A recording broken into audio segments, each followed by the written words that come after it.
Hey, how you doing? This is Adam Post. Brown University panics as $510 million in funding is frozen over crackdown on campus riots. Let's get into the story. Before we do, please be sure you are subscribed to the channel. Click the bell for notifications. Give me a thumbs up. I really appreciate you guys. The Trump administration is hammering Columbia, Harvard, Princeton, and now Brown University, letting them know they need to get it together, cut out the DEI, and fix the anti-Semitism ridiculousness with people running riot all over the campus. From the New York Times, Trump administration set to pause $510 million for Brown University, which to Brown University is actually a lot of money. And they're doing this to Harvard too. From the Chronicle of Education, Trump demands Harvard eradicate DEI to preserve its federal funding. And to Princeton, Trump pauses dozens of federal grants to Princeton. Even private schools are freaking out. From the New York Times, private school diversity events are canceled amid government crackdown. The National Association of Independent Schools said it would reassess two of its diversity conferences given the rapidly evolving political and legal landscape. There are no laws that are changing. Yes, some of the politics have changed, but what was illegal last year, 2 years before, and 20 years before is still illegal. There's no changing legal landscape except accountability. And that's why, according to the New York Times, more universities are choosing to stay neutral on the biggest issues.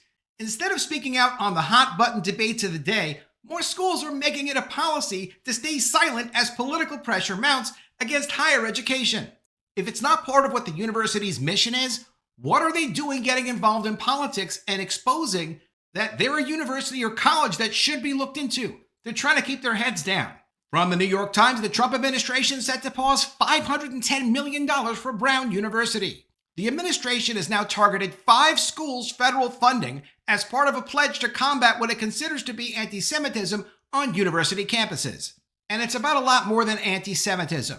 As they say in the Chronicle of Higher Education, it's DEI as well. That's gotta all go. Only if you want federal funds. If you don't need federal funds, go ahead and get crazy until someone sues you or the Department of Justice comes after you anyway. All this stuff is ending now.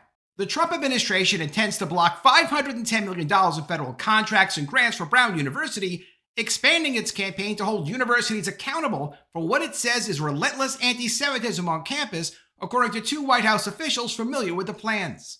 Brown became the 5th university known to face a potentially dire loss of federal funding, leaving other universities that the administration has targeted wondering when their turn might come. It's coming. It's coming for all of them. Trump is doing this to law firms as well that, in the opinion of the government, have acted unethically or inappropriately. And those law firms are fighting back. A couple of them have given up. But when it comes to colleges and universities, they desperately need this funding and these grants. They must have these contracts. They must have the grants. They can't exist without them. And they really haven't had any success fighting back in court. And even if they did have success fighting back in court, when it comes to a university, they might get some grants saved in some really lucky court victory or something like that for this school year. But what about next year? You think you're going to get a new grant? You're entitled to that grant? No, it's not going to work that way because decisions are going to be made year by year on how you're going to get funded. There aren't going to be any multi-year perpetual grants that a court is going to be able to hand to you. And they know this, and that terrifies them. If the administration pauses $510 million, even over a period of years, the consequences for Brown could be significant. In its 2024 fiscal year, Brown received about $184 million through federal grants and contracts. So for Brown, this is years' worth of funding. They need this money. In an email to campus leaders on Thursday, Brown's provost, Frank Doyle, said the university was aware of troubling rumors emerging about federal action on Brown's research grants. But he said that the university had no information to substantiate any of these rumors. The newly appointed Secretary of Education, Linda McMahon, has been explicit about the administration's focus on elite universities, which Mr. Trump has criticized as bastions of left-wing thought, which of course they are. McMahon has said that taxpayer support is a privilege that can be withdrawn if universities do not adhere to civil rights law. Oh, you're going to follow the law? You're not going to follow the law? You want us to give you hundreds of millions and billions of dollars, but you're not even going to at least follow the law? That's not a lot to ask. Just follow the law or give up the money. Like many of its Ivy League peers, Brown was the site of clashes over the war in Gaza. But it was also one of a small number of universities that made deals with students to end their protesting campaigns in the spring, agreements that came under criticism for being too soft on students. You can make all the deals with students that you want to make. You better hope they can come up with a couple of extra $100 million to keep your university going, because otherwise, you're going to be in trouble. Brown became one of only a handful of universities to agree to a board vote on divesting from Israel. The Brown Corporation, the school's governing board, ultimately voted against divestment, saying it held no direct investments in companies protesters had named as having ties to Israel. After the Trump administration threatened to pull hundreds of millions of dollars in research grants and contracts from Columbia University and the University of Pennsylvania last month, Brown was one of the few universities that released a statement in response, saying that it would not compromise on academic freedom. Not academic freedom for the students, academic freedom for the professors, to teach and do whatever they want to do. In the statement, Christina H. Paxton, the president of Brown, said that some of Mr. Trump's demands, quote, raised new and previously unthinkable questions about the future of academic freedom and self-governance.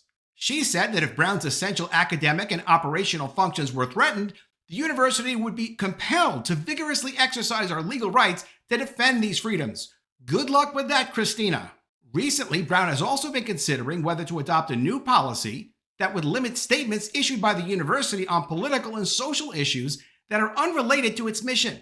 It would join a number of other schools that have moved to adopt neutrality policies as they face pressure over their response to pro-Palestinian demonstrations. Also, pro-Hamas demonstrations, let's be honest here. Don't just hide behind the Palestinians. Before the Trump administration targeted Princeton University for cuts on Tuesday, its president also had been vocal about the federal attack on colleges. He called the targeting of Columbia, quote, the greatest threat to American universities since the Red Scare of the 1950s. I don't agree with universities having to be threatened, but these universities have to be threatened. They're out of control. They're not following the law. How are you going to continue to give them all of this money and all of these resources if they're not going to, at the very least, go back to operating within the law?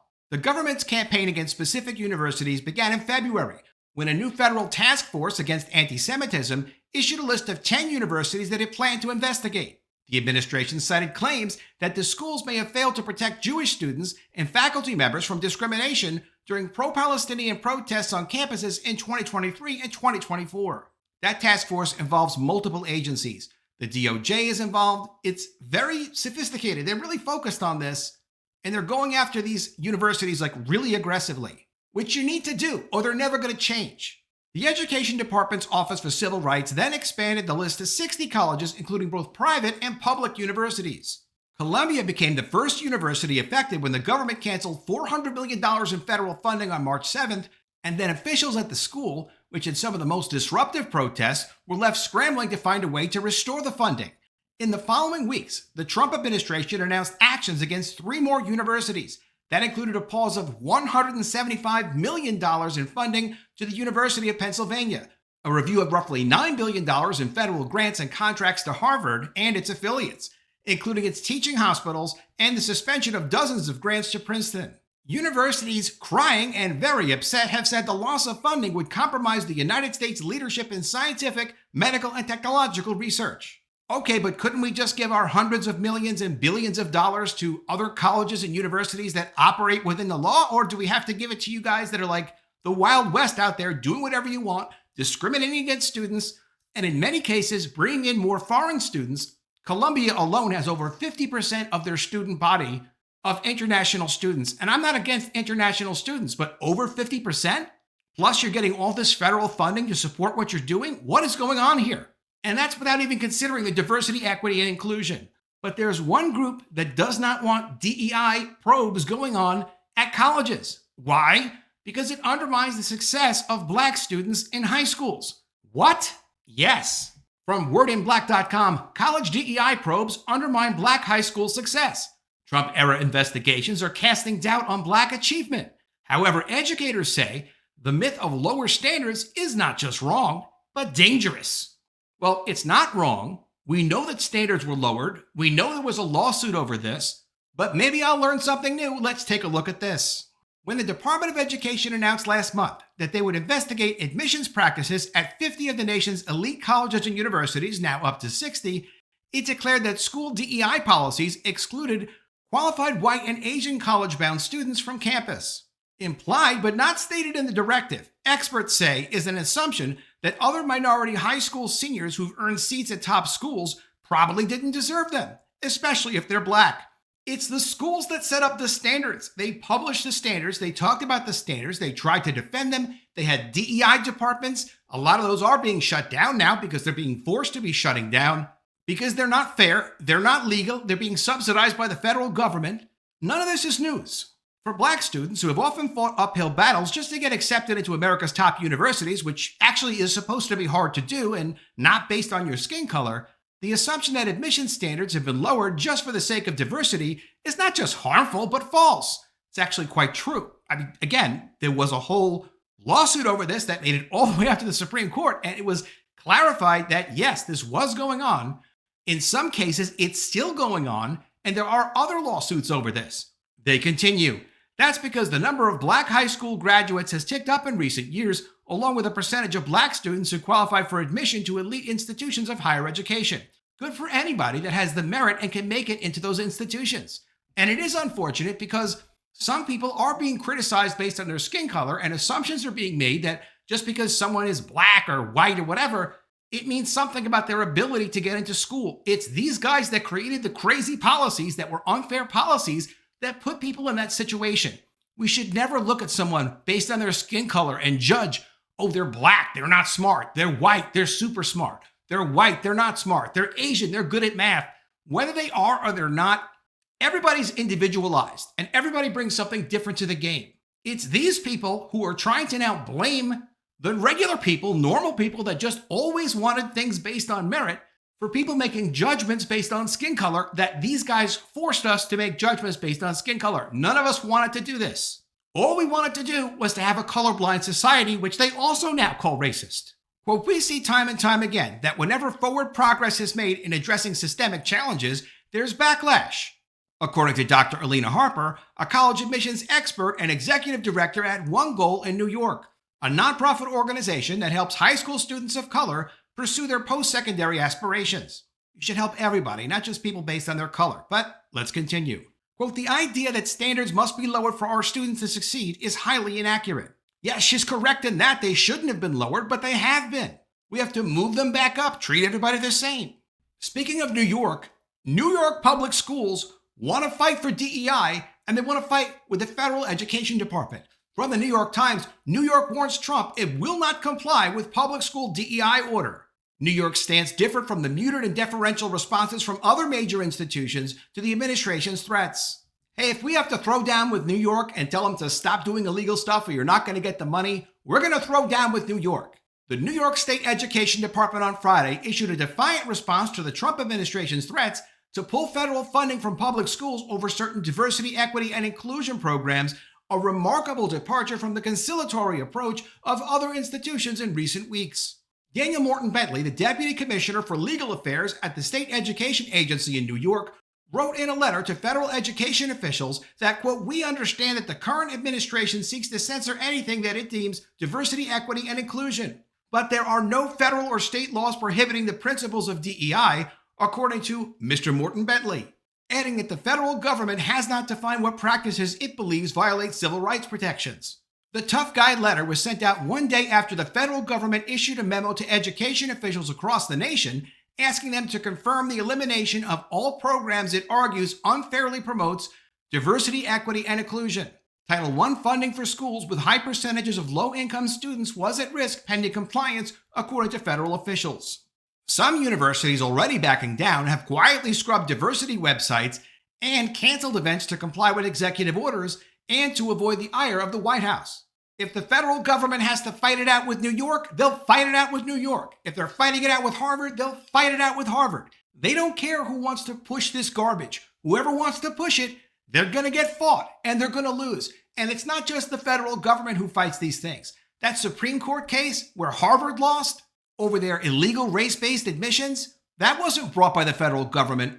That was brought by Edward Blum, a guy who fought for a couple of decades to get that ridiculous illegal rule replaced at Harvard and at other colleges. And he was successful because he wouldn't give up. They can fight back, but this is a fight that we're going to win. Let me know what you think of all this in the comments below. Always love to see your ideas. Please be sure you are subscribed to the channel. Click the bell for notifications, give me a thumbs up, and I'll see you again soon with another story. And if I don't see you, I will miss you.